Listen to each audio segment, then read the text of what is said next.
Hello, Internet. Welcome to Two and a Half Brains. This is the Pavement production finale, talking all about the finale of the Amazing Race, breaking it all down, talking about the winner, and the last three teams to be eliminated.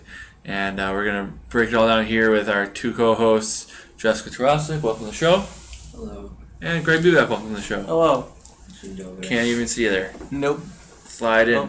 Get in the shot. There you go. Hi. Welcome. So, what we're going to do is go ahead and break down the show a little bit. Jessica's not feeling the best, and we are actually almost done moving, so this is probably the last day we're going to be in this place. Kind of doing it on the fly a little bit here today, but we wanted to at least get this out to you guys so we can be good to go. So, let's go ahead and not beat around the bush too much. Make sure you subscribe to the show so you get all the updates and all the updates when we're moving and all that stuff. You'll be able to get the new stuff when we do come out with new content once the move is completed. You can tweet me at YoGrabAGab. You can tweet Jessica at JustT820. JustT820. And you can email the show paperproduction@gmail.com, like facebook.com/paperproduction. So let's go ahead and dive in here. Let's start off with our initial thoughts of the episode and the finale. Let's go ahead and start there. Mr. Bebak. This is a fun one, like always. I was talking to you earlier, bit surprised that they didn't have the big finale task at the end where they had to memorize cities in order. It seemed like the biggest challenge that the teams had was in London, memorizing the street route on the detour, and I feel like the right team came out on top at the end. I think so. It was definitely close. I came down to a couple teams I felt good about, but Jessica, go ahead and give us your thoughts, because for just like Survivor, all three of our teams went out back to back to back. It was a different order this time, but all three of our teams went out back to back to back once again. And mine was the first one out again, wasn't it? Yeah. Okay. Cool. Tell us about your thoughts on the episode as a general, as a whole. I had mixed feelings about it. It was pretty good, but there are some things I didn't like about the episode, or, like I said, I think the end felt a little anticlimactic to me compared to how last year's episode ended for the winner and everything. Mm-hmm. But, obviously I'm disappointed that my team didn't win. It was pretty cool. I liked the things that they did. Some of the choices people made weren't smart as to why they didn't win, but it was decent. That's good. So we'll go ahead and talk about this. What we're going to do, I think, is we're going to go ahead and kind of break down the episode as a whole, kind of talk about what all happened. We'll do why the teams lost, why the winning team won, and then kind of look at the season as a whole and in the whole series, kind of how we feel the series is going right now. So let's go ahead and start off. Jessica, you can go ahead and introduce the topics here for us today, since you can't really say a whole lot with your voice the way it is right now. But why don't you go ahead and start off with our topic? Why my team lost. So why Nick and Vic lost. So what's your take? I mean, the biggest thing was that they changed their detour decision, and they shouldn't have given up on it. By the time they got to the other one, everybody was already towards the end of finishing that one. I mean, especially the Afghanimals, they're pretty much done. And Tyler and Corey, it didn't take them that many times to actually do it. I think they could have gotten the rowing one if they just stayed there. I mean, Colin and Christy ended up getting through that one too, so that's why a big reason why they lost. They just couldn't pull it out. For sure. Mr. Bebak, what do you think? I basically agree with Jess, and I think eventually they would have. I think they actually would have beaten out Colin and Christy at the rowing if they just would have stuck with it. It seemed like they were getting the hang of it towards the end, but the detour switch did kill. That detour switch did kill them. Yeah, I mean, to put a wrap on it, why Nick and Vic lost. I mean, the alliance formed against them didn't help for starters. But I would say, it's one of those things where they got close to the rowing task. I felt like they were getting there, and both sides had a learning curve. They were the only team that could row together. Right. Yeah. I mean, Christy just held the pedals up and Colin rowed. But it was. They were getting close, and they were, if they just both, you have to understand at that point, both tasks are going to be probably equally hard, and both are going to have a learning curve. So you are almost through the learning curve of this one. Just finish. You see everybody else leaving, they start panicking. Oh my god, everybody else is gone. I'm not sure if I'm going to be first, second, or third, or fourth. So I got to stay with the other team so I can see where they are, so I know where I am. And at that point, no, just do what you're doing because you're getting close. These teams are starting over. You're almost done. Why start over at that point? They made the decision to follow the other teams instead of blaze their own trail. And unfortunately, when there's only 4 teams left in the game, that's too tough to do, and that is why Nick and Impact lost. Any other thoughts on that? And scrambling around the mall and being the last to arrive at the mall and scrambling around for the items didn't help either. No, that was cool. They had a task at the end for like a check-in. They had to complete another task, but it really didn't make much of a difference because teams found them in the order they arrived, and it really didn't change much up. But yep. So that was a very good point as well. What's the next topic there, Jessica? Detour decision. So the detour decision. Let's talk about the detour decision this episode. Yeah, I don't really think it was an easy decision for either one. They were both pretty hard. Unless you're good at memorizing, you're better at athletic stuff. I don't know. I guess I probably would have went with memorizing because I don't think I would have been able to do the rowing. I wouldn't have kept my balance enough to do that. Well, what do you think? I probably went with I probably would go with the rowing, just seeing how many directions and how many landmarks they did have to memorize. It was 22. Mm-hmm. So I think at least working with your partner, you could go from buoy to buoy in a minute, get there eventually. Yeah, it's tough. Like I said, it was a learning curve on both sides of it. I feel like I would have gone with the rowing just because it's brute strength straight ahead. You don't know. I have no memory.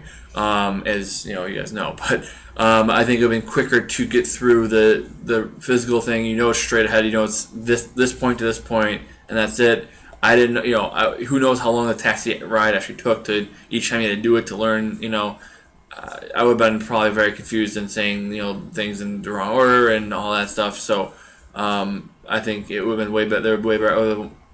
You're way better off than just trying to row and get there, but. Again, if you're more analytical and thinking, or if you're rowing, if you're more physical, you can do that one. Whichever suits you better is obviously the one to go with. But in this case, I think I would have gone with the physical one because me trying to memorize anything is a problem. So, what else? Any other thoughts on that? Sweet. Let's go ahead and move on to the next section. The roadblock. Roadblock. Yeah, talk about the roadblock. I don't remember it now. I have no memory right now, everybody. I'm not here right now. Well, in the 2 episodes, there actually were 2 roadblocks. Do you remember those? I think one was the shopping mall. That was just the final task of the episode. So the 2 for the sake of it, we'll talk about both of them pretty quickly here. The 2 roadblocks were in the first episode. It was when they had to decipher the code. Oh, that was awesome. I loved that. And they had to decipher the code about the Dunkirk evacuation. Yep. And then that was one that that one pissed me off. Right, that was one where they were working against. It's the stupidest thing when you're in the Final Four and you want to win. Don't work with another team. Like you mentioned too last night, you're bringing the strongest team with you, and look what happened. Oh, for sure. So that didn't work out really with 2 of them. Stupid. So for sure, that was one when Christy and who else? Christy and Corey worked together on that one. Yeah, for sure. Didn't work with Vic, and he ended up getting it for Christy anyways, and Corey. So yeah. Or no, not Corey. Corey. Yeah. So sure. So it was. They said they had to find the helicopter and all that stuff, which was neat. It was a neat task. I thought it was really cool, and how they did decipher the code, and there was like a 3-4 step process, and it was pretty neat. And Corey got it and didn't really help Christy all the way through. Right. But that wasn't a great alliance, but it was a cool task. Any other thoughts on the roadblock? No. Okay. And then the other roadblock, of course, was the one that doomed the Afghanimals when you had to rappel face first, look at the numbers. Oh, yeah. Okay. Indeed. That was okay. And so Leo tried to do that one and really couldn't quite figure out how a lock works, I guess. Read the directions. Just read the directions. They're right there. It's a bank vault. It's different than a regular lock. You gotta read the directions. They had them for you. It's gotta be complicated. It's a bank vault. They can't just be like, turn to 1, then turn to 2, then turn to 3, guys. Right. It's not gonna be that easy. So it was one of the last tasks on the Amazing Race for $1 million. What do you think? It's gonna be easy, Right. idiot. Right. So, anyways, so we're gonna be kind of. Oops. That camera's kind of jacked a little bit, but let's adjust that a little bit here. Anyways, so good enough. So that was the. I feel like I'm so far away from you guys.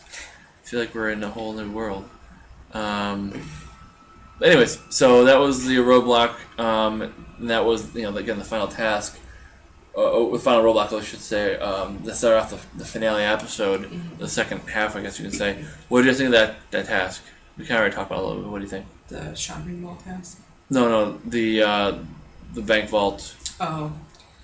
I mean, I worked at a bank, so I know how the vaults work, so I was yelling at the TV. For sure, you were. And that's how she lost her voice. Huh? That's how she lost her voice. It's not lost her voice. I mean, Colin stayed completely calm and was the first one to get it, because you read the directions and go slow, you'll get it.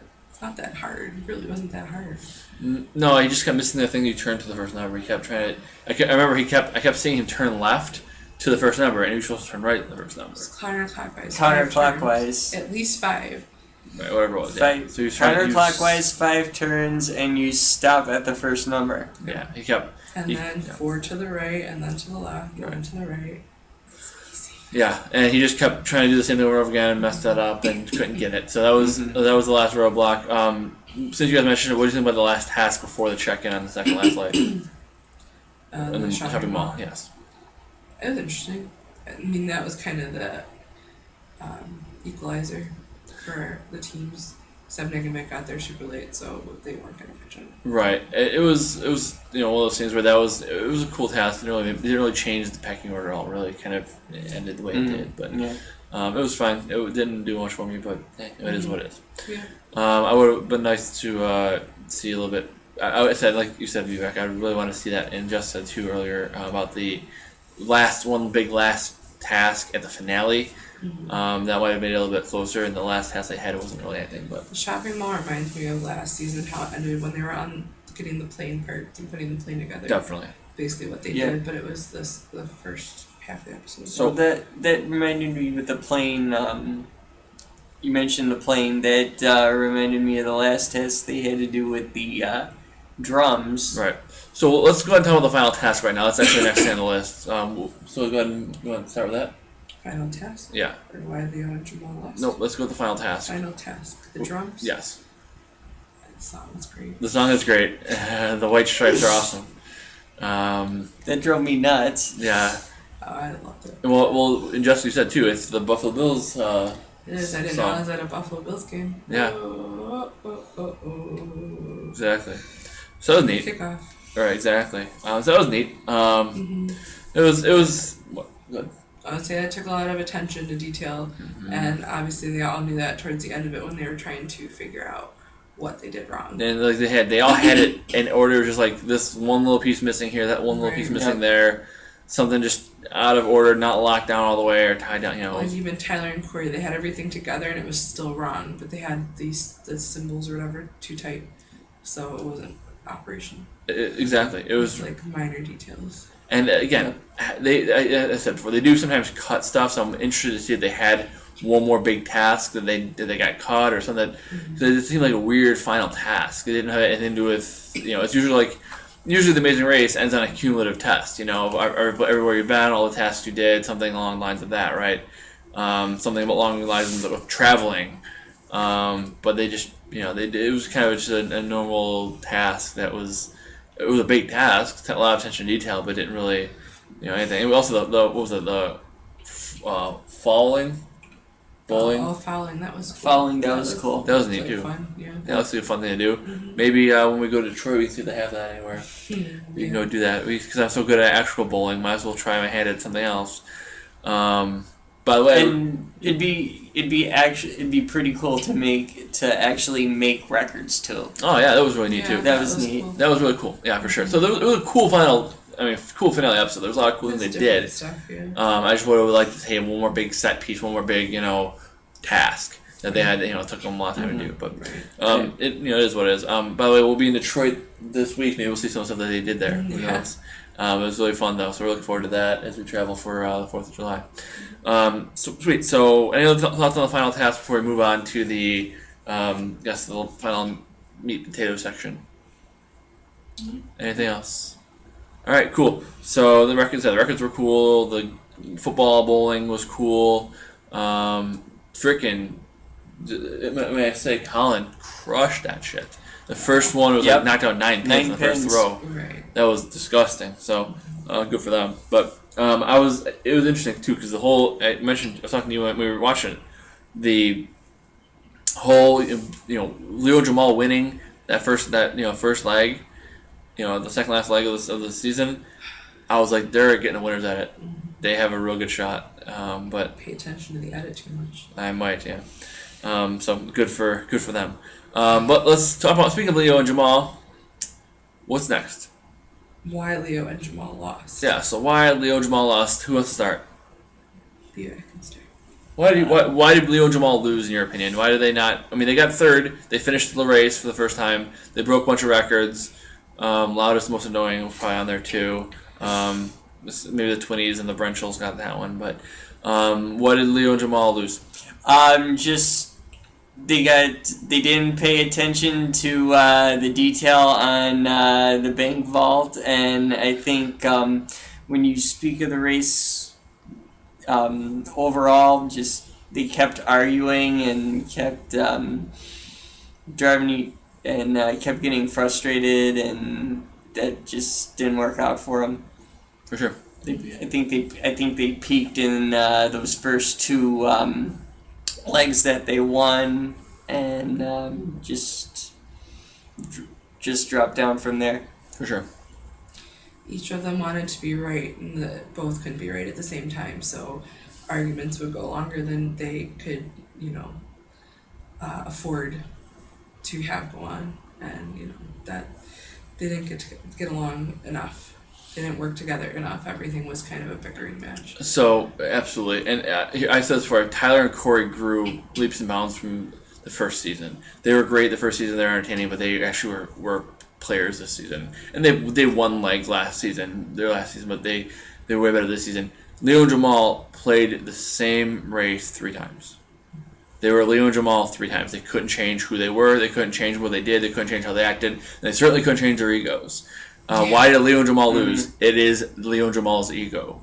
Right. That's why they lost. Yep. They both had, like you said, both had to be right. Both had to do things the way they want to do it. It's their way of doing it, nobody else. And they, would, instead of just saying, "Hey, let's just do one thing," nope. They had to argue and make sure they did their thing. Mm-hmm. And both might have been right, but they had to argue over which one they're doing instead of just doing a task. Trying each one. Right. Try it and see which one works. Get on board with it. But instead, they're going to argue and try to be like, "Well, I'm doing this way. Well, I'm doing this way. Okay. Well, Leo and Jamal did Leo and Jamal things. They were arguing. They were very egotistical. They did things. They were loud and obnoxious. They lied to the other teams. All those things. And again, some of those things are good for strategic purposes and good for the race. But at the end of the day, Leo and Jamal didn't change their game at all, and it was good. They did good both times. I mean, they did fine. They got close to winning both times, but third place I think is their peak. They didn't pay attention to detail because they're too busy thinking they know everything. Instead of stopping down and saying, wait, let me think about this further. They look at it and say, "Oh, I know how to do this," and they just do it and they jump right into it instead of actually taking the time and going through it and making a plan. They have to put their own ego ahead of it and be like, "Hey, we know what we're doing it this way, and that's how it works." And they think they know better than, like I said, how many times have they said that? How many times do they go to the person who was a judge and say, "No, this isn't wrong," right? I mean, how many times do they do that? It's just, at the end of the day, Leo and Jamal were going to do what they do. They're going to argue, they're going to bicker, they're going to be very stubborn. And in the Amazing Race, sometimes the best thing to do is just do something instead of fighting over which one's right. And that is why Leo and Jamal lost. Any other comments? All right. So let's go ahead then and talk about the other team Why did Tyler and Corey lose? And minuscule things made them lose because they did really well. I mean, partnering up with other teams, helping Colin and Christy out didn't help them. Certainly not. But I mean, they didn't help her that much. You know, having an alliance is fine, but that kind of backfired on them and probably helped them to lose. Yeah. What do you think, Mr. Beck? I agree with the alliance thing, but I also think they just got beat by a better team. Like you said, they definitely took it more seriously this time and won more legs than any other team in the season. But just minuscule things, the small part lying on the ground and setting up the drums, and they just got beat out by a better team. Absolutely. Any thoughts on that? So Tyler and Corey for me again, way better team. If they would have won, I would have been happy. The growth arc, seeing them go from where they were to where they ended up. They finished third first time, finished second this time. They didn't play one more time, so they finished first. And it's kind of what Tyler said jokingly at the finale. But for me, it was just a matter of Tyler and Corey. They got beat up by another team, and like you said too, Jess, the alliance thing. I'm all about being friendly with other teams, but Not in Final Four. right at some point it's everybody for themselves. And Corey kind of did that, with Christy kind of left her by herself. Mm-hmm. But at the same time, if I said what I said to you, I said I would have taken the old dudes and Rupert and his wife to the end, Right. and I would have won $1 million. Right. I would have carried their asses, all four of them, to the end. I would have helped them out, helped them knock out good teams. And if I'm at the end with those guys, they're going to be 3 stages behind me when I get to the finish line. Right. That's what you should do. Good call. So, Leo and Jamal guilty of it too. They wanted to, but and if you ask me of the 4 teams, who's the weakest, I would have probably said, no offense, I would have said Nick and Vic. So take them to the end, help them get further than Christy and Colin. Help them get further than Christy and Colin were right for the picking in that episode. They were almost last. Right. They could have been knocked out, and then it's a whole different show. Yeah. But they decided, hey, let's work together. Let's do this thing with us all race teams. Okay, that's cool, awesome. I mean, they helped No, them really. find stuff in the mall and everything too. Stupid. Yeah. So they would have never found that. It certainly it would take them a while. I mean, it's a whole different race. You take 2 strong teams at the end, your odds of losing just went way up. So they might help you too, which is great. But here's the thing, right? And there's other shows, alliances, and another show that I watched that there's people making alliances with people who are better than them, or even worse than them, but the other person beats them, right? Like Russell Hantz made an alliance with Natalie White because he could beat her, took her to the end, and then realized, oh wait, I can't beat her, now it's too late, right? So the fact of the matter is, you make an alliance when you don't need to, right? Why did Tyler and Corey need to make an alliance with anybody? They did in the first season. They did fine. If they don't make an alliance, they probably win the race. They beat Leo and Jamal, and they probably beat Nick and Vic because Colin and Christy are out. Yeah.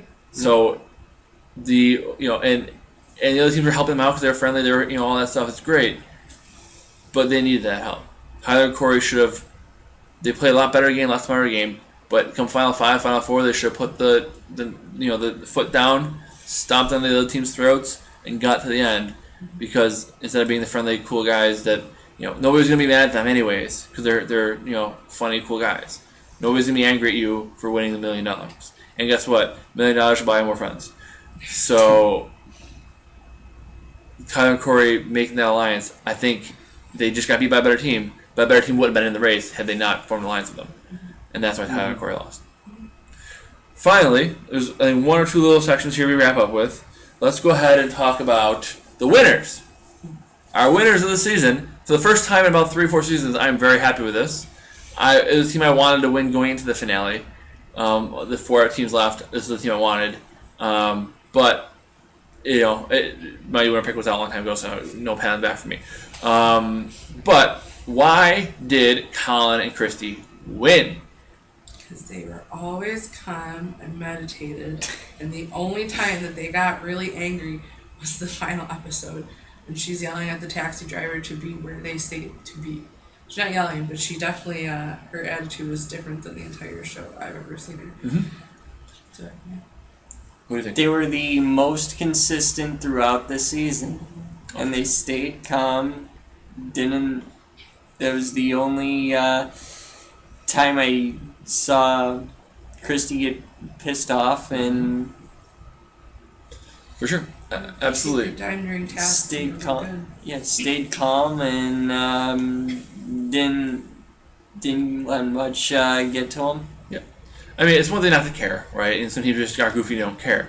These guys were calm, they were focused, and they let things come to them. They didn't overdo it, anything. They didn't make stupid decisions on what to change, what to do. You know, they knew what they were good at. They stuck with the tasks they're good at. They didn't keep jumping back and forth with 6 different tasks, trying to switch every time. You know, they just kind of stayed with what they're doing.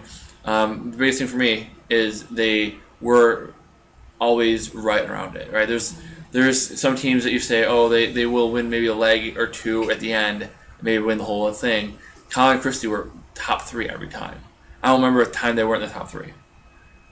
They were maybe once or twice, maybe, and they were 4th, right? But they were right in it every time. They were always there. They were good at every task. They were the most. If you ask me I thought Tyler and Corey probably had the best shot at it. But if you want to say who has the the highest baseline, right? Whose baseline is the highest? Tyler and Corey can fluctuate a little bit. Leo and Jamal are all over the place. Nick and Vic have a little bit higher floor but a little bit lower ceiling. But Colin and Christy are there. They're always right, pretty much the same level every time. And if you're consistently at that level, odds are, get to the end, you got to beat a couple teams, and it was tough competition. There was certainly not a runaway, but they were in it every time. And they needed to make one or two moves, and they did that, and they were able to pull it off. Thoughts. So that is why, with that reason, constantly being around it, constantly being a steady force, not getting too high, not getting too low, and being, again, just excelling at the task and knowing what you're good at and sticking to it is a recipe for success. And that is why Colin and Christy are the winners of the Amazing Race season 31. Cool. What is the next one here? Season recap. Season recap. So just quickly here, just what are your just overall thoughts on the season as a whole? Whoever wants to start. Go ahead. I enjoyed the theme this season with all the reality teams. The game is constantly evolving. My personal favorite thing in the season was the U-turn vote. I certainly hope they keep that, and like I mentioned earlier, I would like to see the return of the one big task next season, hopefully if there is a next season, of memorizing cities and putting stuff in order and all that jazz type of thing. But like you said, this is the show that keeps coming back because of fan loyalty, and it could be on at 4 in the morning and people would still watch, and just can't wait till the next one. For sure. Hopefully there is one. I will say too, the feed for the first right until the first commercial break, wasn't it? The feed was horrendous. It kept cutting out. Okay, you got that too. Yeah. I wasn't the only one. We had it on the CBS app, and then we took it out of the CBS app, put it on the actual antenna, and both had the same issue. Okay. So and you had it on a third set. I had it on my TV at home. Yeah. Cable. So we had it on 3 different forms, and all were terrible. So it was definitely a CBS thing, not us thing. For sure. But anyways, what are your thoughts on the season as a whole? It's a good season. I like the head-to-heads. I'd like to see that a little bit more. Oh, for sure. I really don't like the U-turn after the fact, how they did it last time, where they did one task and then they got to the box and then there was a U-turn there. I don't really like that. True. With the reality teams and stuff, it was kind of cool, but I think I'd rather see other people do it than people that you kind of know, I guess. Yep. Sometimes it's nicer to see people that, just regular people doing this stuff. But I like the season. I like the places that they went a lot. I liked a lot of the tasks that they did. I want to ride an elephant. Please make that happen. I want to dress like a dinosaur. I'm buying that costume for sure. Halloween, all three of us are gonna go to Jurassic Park. It's gonna be fun. What else? It was a good season. I'm happy with the winner. Obviously, I would have rather my team win. I thought they were good. I thought they could have won. I was not very happy about the alliance. That took me off. But What did you guys think about the winner as a whole? Happy deserved with it. happy with it. Consistent. They deserved it. Agreed. So yeah, the season as a whole for me, there was things I liked. Again, like you said, the U-turn halfway through it was kind of I didn't really love that much. The U-turn vote was cool, and as you said, you hope they bring it back. Put it this way, there was drama that came out of it, so they're gonna bring it back. If it would have flopped and they would said everyone would have been like friendly and nobody started a fight because of it, they would maybe not would have brought it back. When people are fighting, people are arguing, they're bringing it back. For sure. I would bet that at anything. I loved the head-to-heads. I wish we would have done a couple more of them. But other than that, like I said, it was really overall a nice season.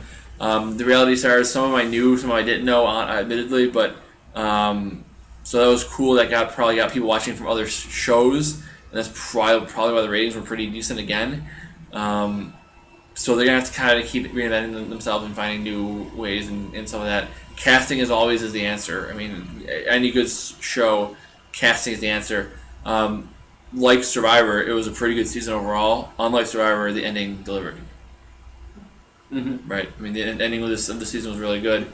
And the only downside of this season was there was a clear advantage to the race teams. I mean, having done it before, look at who was left. I mean, the first team out was a race team, but other than that, it was all race teams. 3 of the 4 were race teams. For sure. So, and then the fifth team, the team that got knocked out fifth, was a race team. So 4 of the final 5 were race teams. So it was a clear advantage. That wasn't something I was too thrilled about. I'd rather just next time just see an all-star season, all-returning player season. But overall, I'm interested to see if they're going to do like a celebrity thing that might be kind of neat, or just all new players or something. But they're going to have some sort of theme to keep people coming back because they've done it 30 times at this point. So I'm interested to see. But overall, the season gets high marks for me. It was one of the better ones I've seen in a while, and the finale actually delivered, which can't say the same about all the other shows we've seen recently. So that's that. Any other thoughts, anybody? Sweet. So last thing I want to talk about here is the series as a whole. Obviously, each season we're kind of like waiting to see. Is it going to be renewed? Is there going to be another season? When is it going to air? Whenever it airs, we'll watch. We'll talk about it. But is there going to be another one? And the answer is still, at this point, I don't know. The ratings are still good. I mean, put it this way, it was better than the LeBron show. It's gonna be better than the stupid Steph Curry show. Holy moly, really? Freaking kidding me? I mean, the idea of it isn't. The idea is ridiculous and stupid. The name is worse. Good God. But hey, I guess you just be famous and you can make a show. I guess that's all you have to do. It has to be good. So people watch it because it's you. But The Amazing Race is one of those shows, again, you put on any time slot, whenever, it's going to have viewers. It's going to have eyeballs. It's going to have at least 4 million eyeballs. And that's great. I didn't get a chance to see much of the ratings this season. I should have followed that better than I did. But I feel it was not as high as the season before with all the famous people on there. Joey Chestnut and all that stuff. But overall, it was a good season, and I think there was enough ratings to definitely warrant another season if they can get a good cast and a good theme. The twists they did were neat. Some of the stuff they did, it's like Survivor. You gotta switch up a little bit, but still have the same concept. And I think The Amazing Race did a really good job of that this season. And I think the series as a whole is still strong, still viable, and I'm asking that CBS bring it back. I think they should. Will they? I don't know. And again, if this is how it goes out, this is the last, hurrah for The Amazing Race, like I said last season, it was a good way to go. Good finish to the series. This is how it ends. But I hope they have, a couple more in them, because I think it's still good. And, Elise and Bertram need more money, because, they're, probably very poor. They've only, been making, millions of dollars per season for 30 seasons. And they're married to each other, so that tax break is pretty damn good, too. Any other thoughts? What do you guys want to say about the series? Just give me a last, sentence or two. I've only watched this season and last season, so I don't really have too much that I can kind of give. Sure. Do you think the series is something you would think they should renew and keep going, or do you think it's something that's kind of runs on its course? You can be honest. I mean, I do, but I think it probably has run its course. You can only do so much. People do lose interest. Look at all the shows they put on TV, and they go off within a season or 2. Mm-hmm. So it's nice that it's been on this long for them, but I don't know. We'll see what they do. And traveling all around the world, some of that is expensive. And there's only so many places you can go eventually once you start repeating, and you're not going to get into good areas anymore. And they did 1 or 2 this season that were new, but overall it's a lot of stuff they've already been to. But it's different tasks for the most part. If they do the same exact task, it's a throwback task. Which is whatever. But there's so much people watching it. And the thing is too, the reason Survivor's been doing well is because they're in the same location every time now, and they can just shoot back-to-back seasons in the same location, same set, same task, same challenges, all that, and nothing really. It's just new people. Amazing Race doesn't have that because it's literally from the world. What do you think? I certainly think they do have a couple more seasons left in them. They can look at Survivor as the template and the blueprint. Just keep constantly evolving. New countries, some new tasks. Like Jess, I was a little late to the party, so maybe these throwback tasks would be new to some viewers, but like myself. But I certainly think I would certainly like to see a couple more seasons, and of course, it's certain. Like you said, it's certainly up to CBS and the higher ups, but it's also up to Phil. I hope he's up for it, and Yeah, we'll see. I mean, he's getting the executive producer money too, so he's definitely not turn that away. He makes Jeff Probst money on that, so he's not. I'm sure if they say, "Hey, do you want to do this again?" He's not nearly as hands on as Jeff Probst is. He has less to do in hosting, so I'm sure he'll be all for it if they want to do it again. And now he's doing commercials, and he's just having a good old time. Good for them. As far as the series, I would love to see it again. Again, if this is how it ends, if this is the last episode we ever have of the Amazing Race. They did Amazing Race in Canada for a couple seasons. That was kind of cool, but overall, I mean, I think they have done a good job. I think there's enough, that they can say, hey, look, we've had a highly successful show now for almost 20 years. So, awesome. If this is where it ends, fine. I'd love to see this more. I'd love to see them do it, but I don't want them to repeat the same, reach for the same ground. Hopefully they can continue to reinvent themselves. I think there's more they can do. They haven't really, unlike Survivor, they haven't introduced crazy twists or anything really. There's been a few things here and there. And I think a lot of the twists they have added have worked. So I would not be opposed to seeing more of that. But again, make it good. Don't limp to the finale. Don't limp to the finish of your series. Make it awesome. Make us keep wanting to come back. Make us keep begging for more. And then if you want when everybody shut it down, you can do that. But finish strong. And that's all I ask. And this season was certainly a good ending point if they do decide to end it here. On season 31. Anything else, guys? Cool. Let's let you get some rest and feel better. Final thoughts. I think it was just great. I'm very pumped for how everything coming forward for us and for Speedback as well to be part of it all as we move forward into the next season of our lives, the next season of shows, and of course the next season of weather, as well as we can maybe enjoy it a little bit more instead of having instead of watching TV. Other than that, though. Jess, how do you find you on Twitter? Just TH20. You follow me on Twitter, Yo Grab a Gabba. Miss Me Back is way too cool for social media, so don't talk to me on social media. Other than that, though, you can definitely, like I said, subscribe so you get all the updates whenever we're moving, all that stuff. You can get the updates from that. You can, when we're done moving and we are recording again, whatever that's going to be. Can't give you a date on that right now. Email the show, pavement.productions@gmail.com. Like the page, facebook.com/pavement.productions, and all those fun things. Subscribe, share it, tell your friends, and pass it on. Other than that, for right now, this is the final time we're going to be in the studio. Next time we come to you, we'll maybe be Survivor, maybe be in the off season, who knows? But it'll be at our new, sparkly studio. House. Okay. No, It's a studio with a bedroom in it. It's not a studio. It's a studio with a kitchen and a bedroom. My house is not a studio. Okay. So it's a house with a cool studio. House with an office. With a studio. It's gonna be awesome. So as long as we get there before she kills me. Other than that, thank you for watching again. We appreciate it. Thank you for all the support, and we'll definitely talk to you soon. As always, thank you. We'll talk to you later. Have a good one. Adios. And as always, safe travels. See you next time.